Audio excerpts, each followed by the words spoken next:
Hello and welcome to the George Groves Boxing Club YouTube channel. If this is your first time here, or if you've seen some of the videos this week and you're enjoying them, then please do subscribe to the channel. I'm aiming to get to 80,000 subscribers one day. Maybe not today, maybe not tomorrow, but soon. If you've caught up with some of the videos earlier on this week, I gave my breakdown of how Chris Eubank Jr. wins the big fight this weekend. His fight against Conor Benn, which is it Fists of Fury?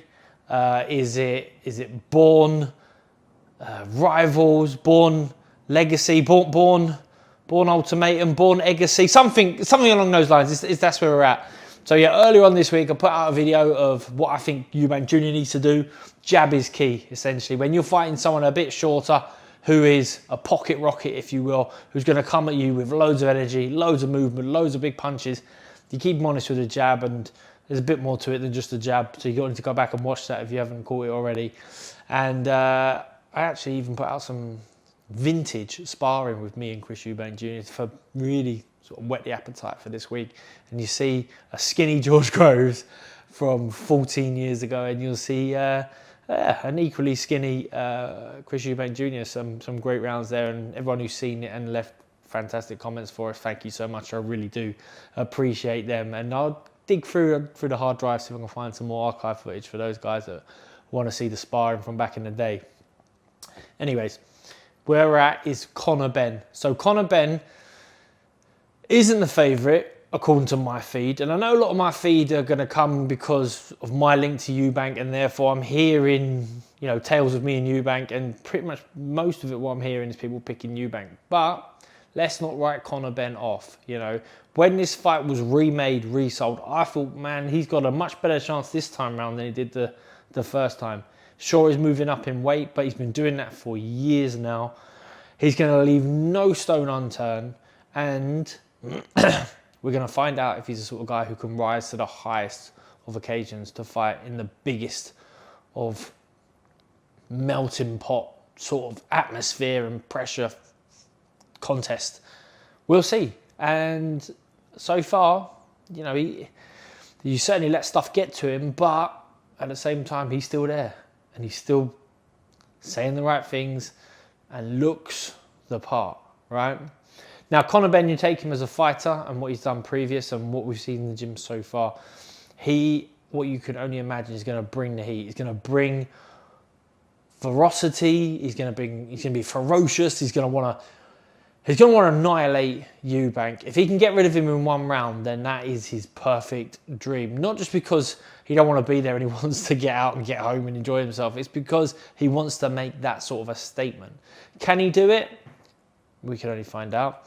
But if I was part of the Conor Benn team, if I was advising Conor Benn, and I'm sure the guys who are advising Conor Benn have said this, whether Conor Benn himself can hear it and listen. Two major things that Conor Benn needs to do, right, to win this fight. He's going to have to bring the pressure that he knows he wants to do and make Eubank fight at a very uncomfortable pace. The man who's in his mid-30s now, who's suffered setbacks, who's suffered losses, who's probably pretty dry and tight at the weight, who might not have the conditioning to fight on all cylinders for a full 12 rounds, right? He needs to bring the pressure, but that pressure needs to come without throwing punches. He doesn't need to throw punch after punch after punch. Certainly not 100% power punch after power punch after power punch, right? Not against Eubank, because for two reasons. One, no fighter really wants to do that. If you can pressure someone, if you can press them with your hands in whichever position where you're not getting caught yourself, whether you've got a low guard, whether you've got a Philly shell, whether you've got high hands and you're pressing high, whichever way you've got that, but if you've got the sharp feet and the feints, and you just keep inching in, taking that ground, threaten, and you do see something, you can stick him with one, you might stick him with one. You never really want to be going more than ones and twos. If you're Conor Benn in these first 3 rounds, right, set a frightening pace with your feet. Feet and head movement, pressing. Feet and head movement, pressing. Easier said than done, sure. But for Conor Benn, this is his style of fighting. So if he can take out the power punches in the very first rounds when he hasn't settled into the fight. Neither guy has settled into the fight. The pace hasn't settled. You're not even like your brain is not fully warmed up. It doesn't matter how much prep you do in the changing room. You need a round or two under the lights with the guy in front of you to figure out their time and figure out the distance to really get embedded in a fight. And I know that. I've fought my entire life, yeah. I've boxed on every platform against every sort of opposition in many, many different styles. But if you can get that off, that pays dividend. Because Eubank, right, he's always wanting to be that guy who has a low left hand, who has it here, and he sees something coming this way, he pulls that way. He sees something coming that way, he pulls that way. He used to always make those huge dynamic movements, right? You don't load up with guys like that.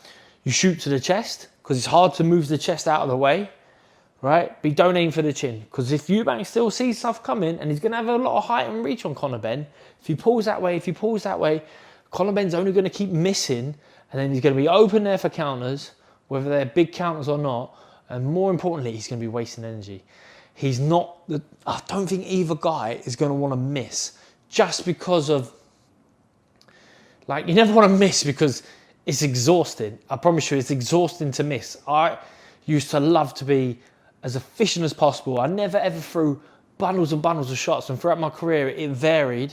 But if you miss, it just shows that you wasn't ever in a position to punch anyway, especially if you committed with that shot. Now, you might just flick something out. You might try and touch. You might feint high to shoot low. You might touch, whip. You might go wide, and come up through the middle.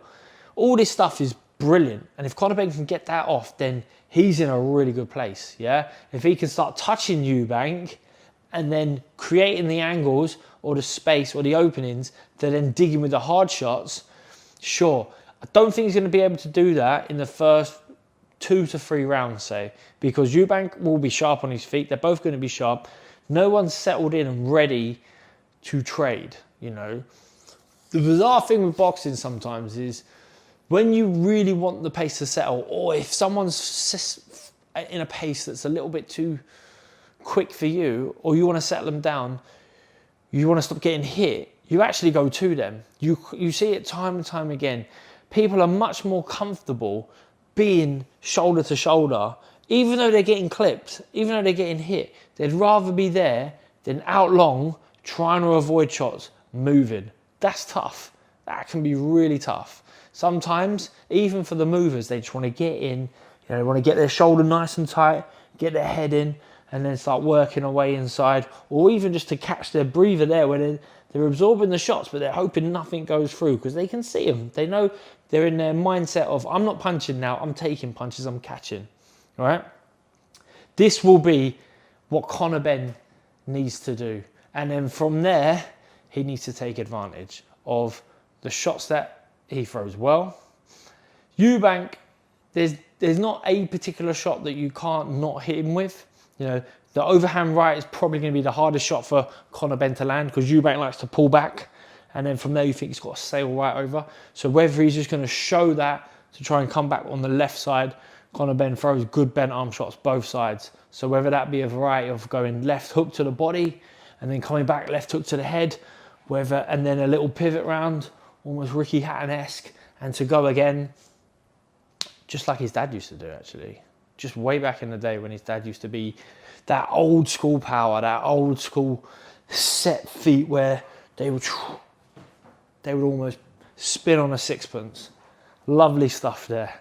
I think if Conor Benn can do that, then he's in with a real chance. He's going to have to make Eubank fight at a pace he's not comfortable at.